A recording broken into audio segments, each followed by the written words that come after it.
Lecture number 5। आज हम लोग पढ़ेंगे इलेक्ट्रोमैग्नेटिक इंडक्शन यूनिट। तो आप जान ही रहे हैं, यूनिट का नाम है यूनिट 4 इलेक्ट्रोमैग्नेटिक इंडक्शन। यह यूनिट हमारा चल रहा है। आशा है आप सभी पीछे के वीडियो को देख रहे होंगे। जहाँ दिक्कत होगी आप उसको दोबारा देखिए, आपको समझ में आएगा। अब हमारा लेक्चर नंबर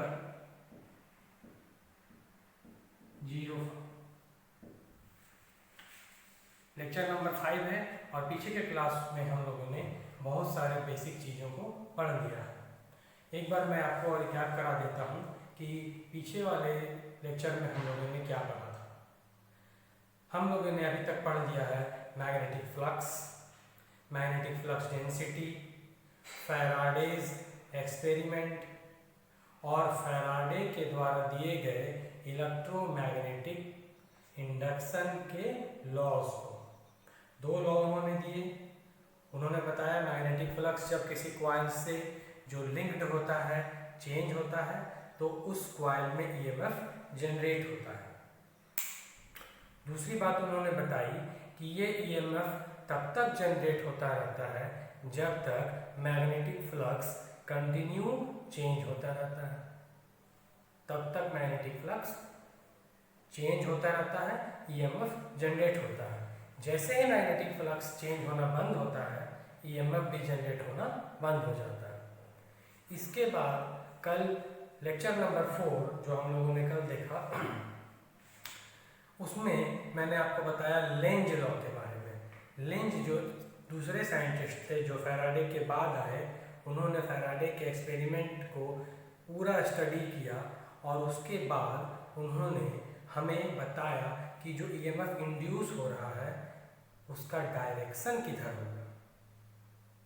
फैराडे ने सिर्फ ये बताया कि ईएमएफ इंड्यूस होता है, परंतु उसके बाद जो लेंज आए, लेंज नाम के साइंटिस्ट ने बताया कि ईएमएफ जो इंड्यूस हो रहा है उसका डायरेक्शन किधर है। और उस ईएमएफ का डायरेक्शन उस तरह से होता है कि वो ईएमएफ जिसके कारण इंड्यूस होता है उसी का अपोज करता है। फिर से सुनिए, ईएमएफ जिस कारण से इंड्यूस होता है उसी का वो अपोज करता है, यानी कि विरोध करता है। ये हमने पिछले लेक्चर में देखा है।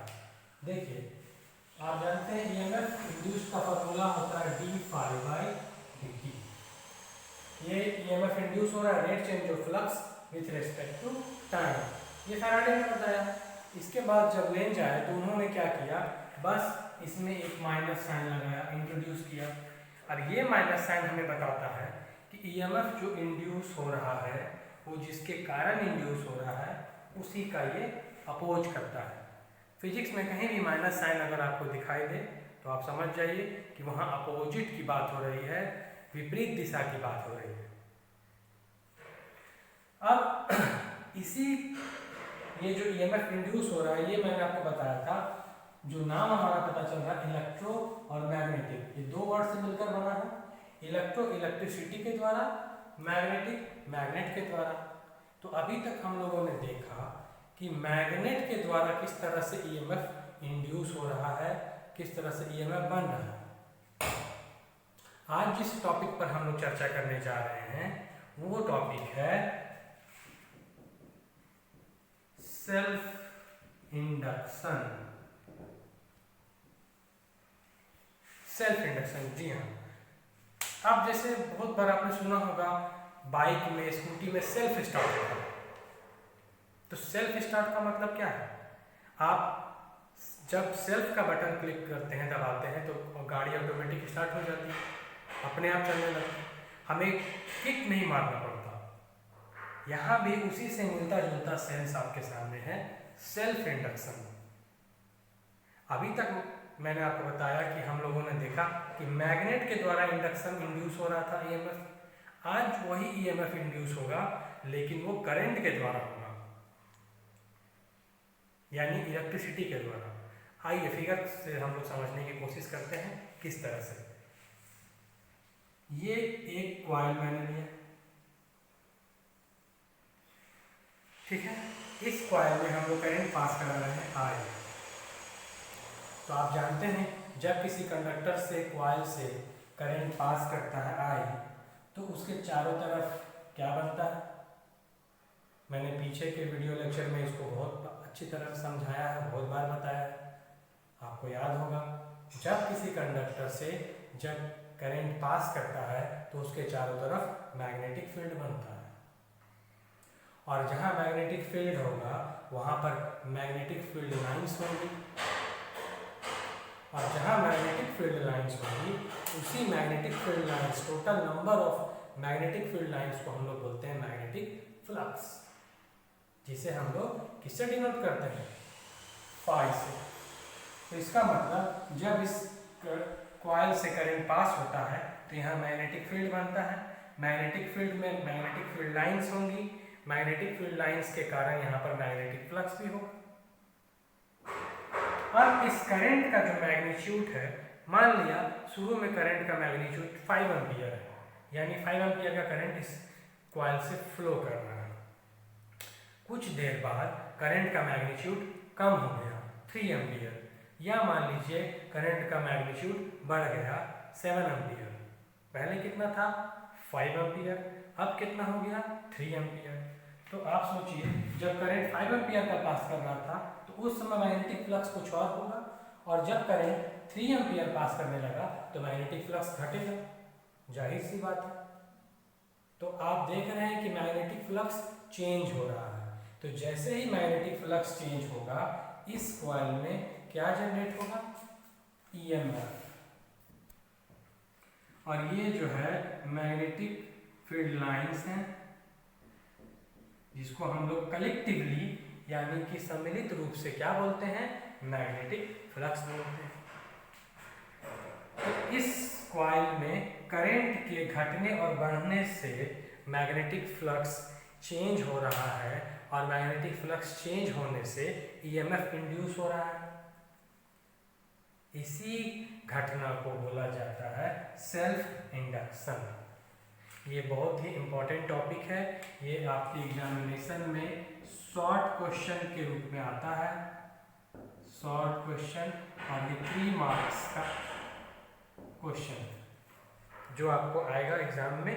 क्वेश्चन इस तरह से आएगा, what do you mean by self induction, find the expression for self induction of A current carrying coil.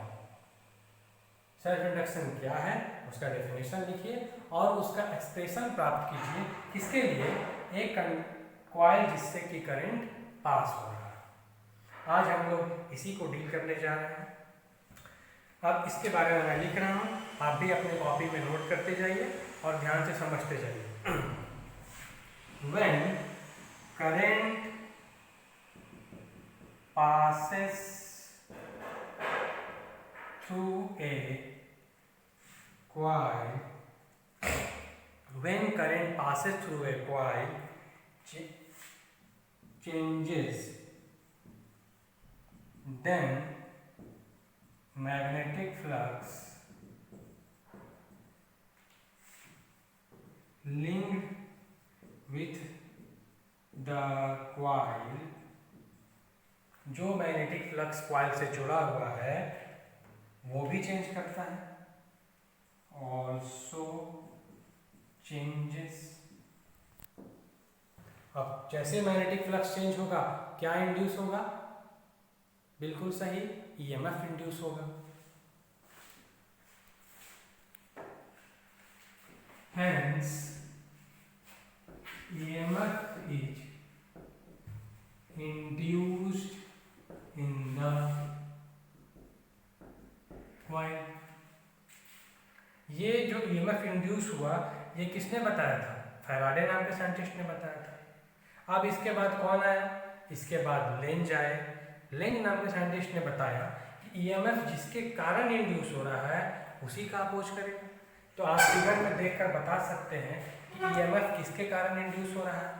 तो यहाँ पर आप देख रहे हैं कि जो EMF है वो करंट के कारण इंड्यूस हो रहा है, क्योंकि करंट का मैग्नीट्यूड चेंज हो रहा है यहाँ पर कोई भी तरह का मैग्नेट नहीं है।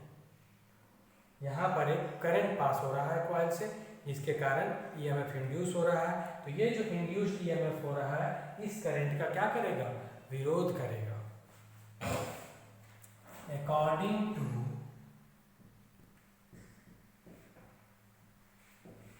Lenz law, the induced EMF opposes the cause। cause मतलब मैंने कल भी बताया था, कारण। cause का मतलब होता है कारण, जैसे बिकॉज होता है वही वर्ड है काउज, दोनों मिलता जुलता वर्ड है कारण। अब यहाँ पर कारण क्या है, flow of current, that is flow of current. तो लेंज लॉ के अनुसार ईएमएफ इंड्यूस जो हो रहा है वो अपोज करेगा करंट के फ्लो को, करंट को रोकना चाहेगा। तो करंट को फ्लो होने के लिए एक वर्क करना पड़ेगा, मैकेनिकल वर्क डन करना पड़ेगा, ताकि ये करंट मेंटेन रहे, करंट फ्लो होता रहे।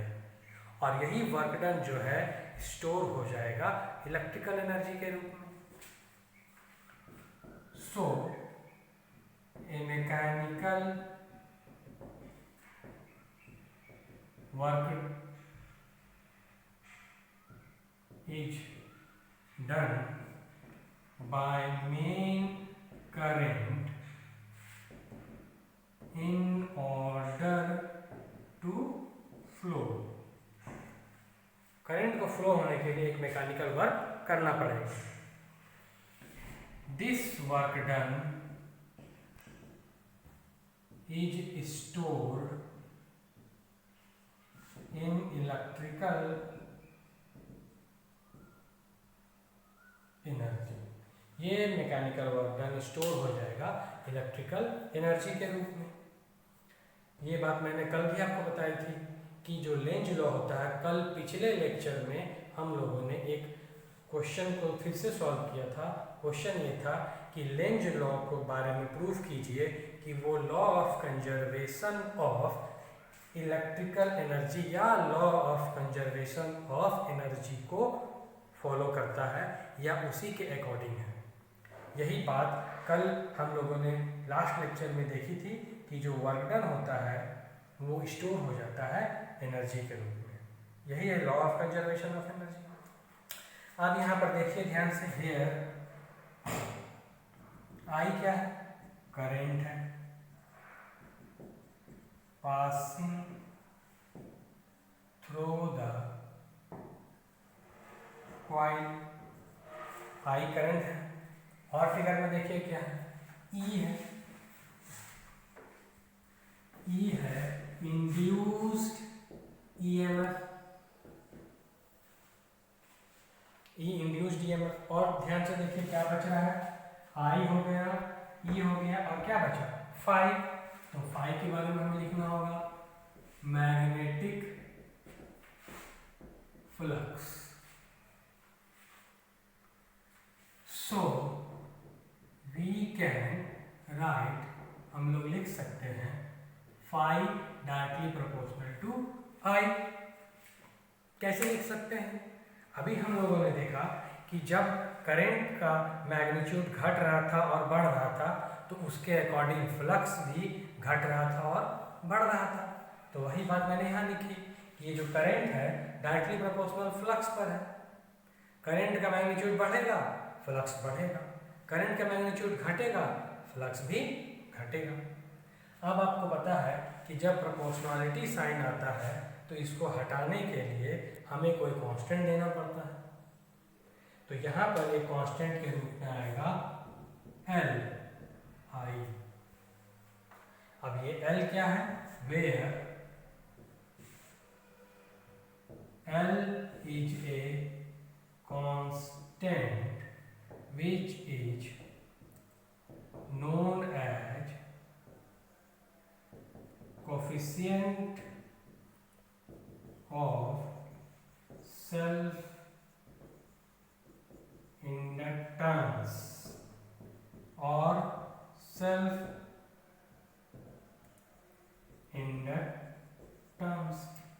या तो कोफिशिएंट ऑफ सेल्फ इंडक्टेंस बोलेंगे या तो सिर्फ सेल्फ इंडक्टेंस बोलेंगे। किसको?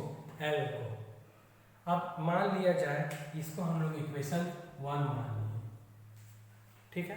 अब हम लोग इसको डिफ्रेंशिएट कर सकते हैं।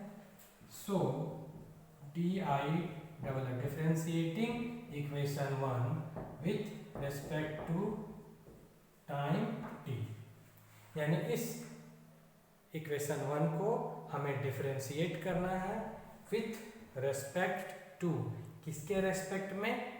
टाइम के रेस्पेक्ट में करना है। और ये डिफ्रेंशिएशन आप भली भांति जानते हैं, बहुत बार पढ़ चुके हैं। फिजिक्स में डिफ्रेंशिएशन जो कि मैथ्स के कैलकुलस का पार्ट है, उसका बहुत ज़्यादा यूज है।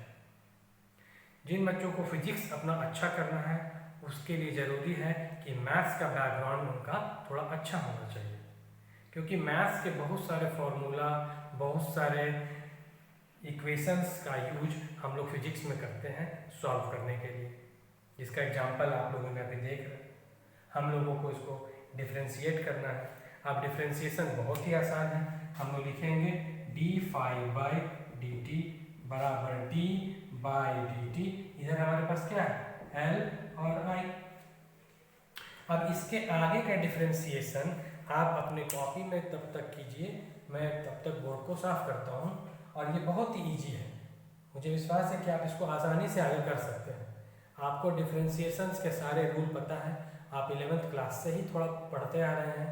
फिजिक्स में भी हम लोगों ने बहुत बार आपको डिफ्रेंशिएशन और इंटीग्रेशन के बारे में बताया है। आप इसको सॉल्व कीजिए, तब तक मैं इधर रब करता हूँ, आप ध्यान से देखते रहिए।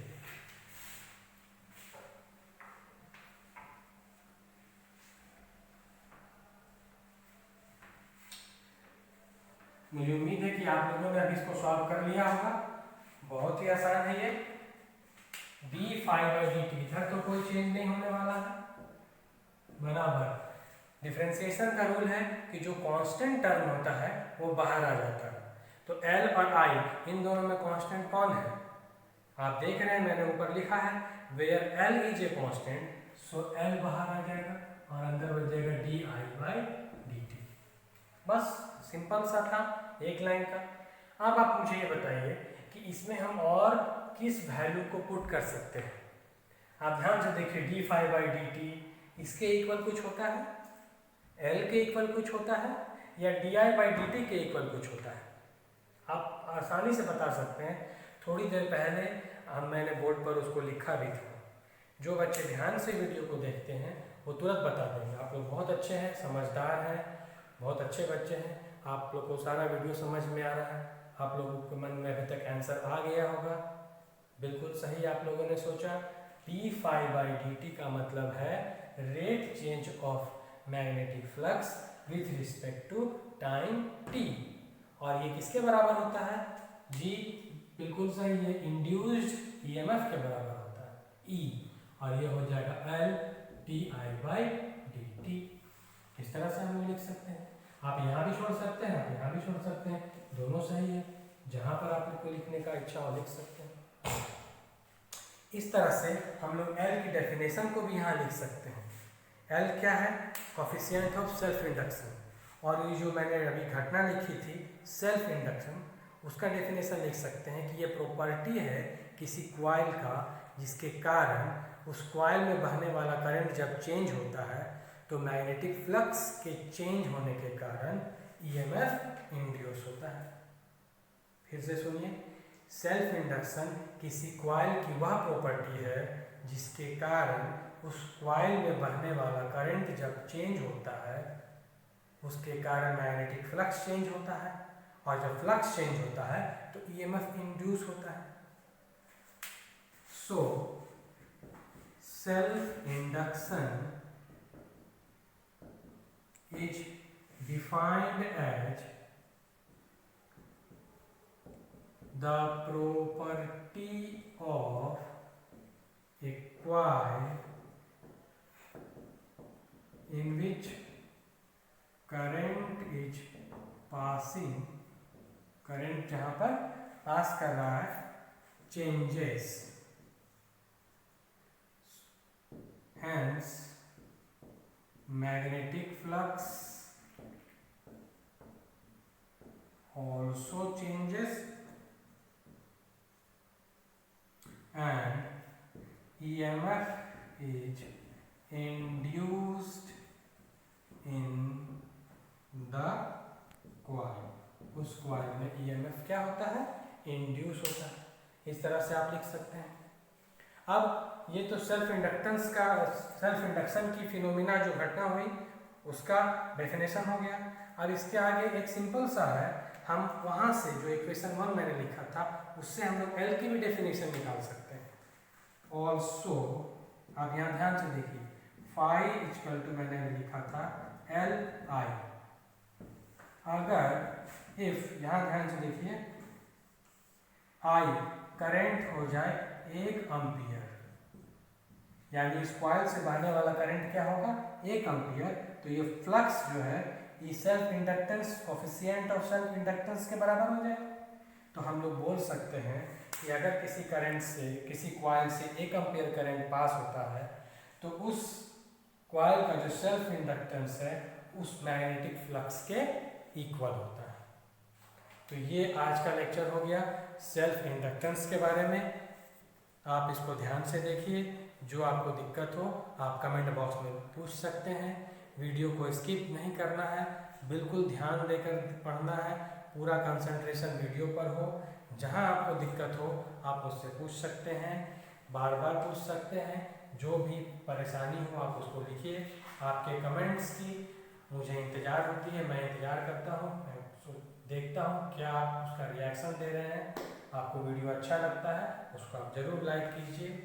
अंत में मैं आपके और आपके परिवार के सभी सदस्यों के स्वास्थ्य की शुभकामना के साथ आपसे विदा लेता हूँ। Thank you very much.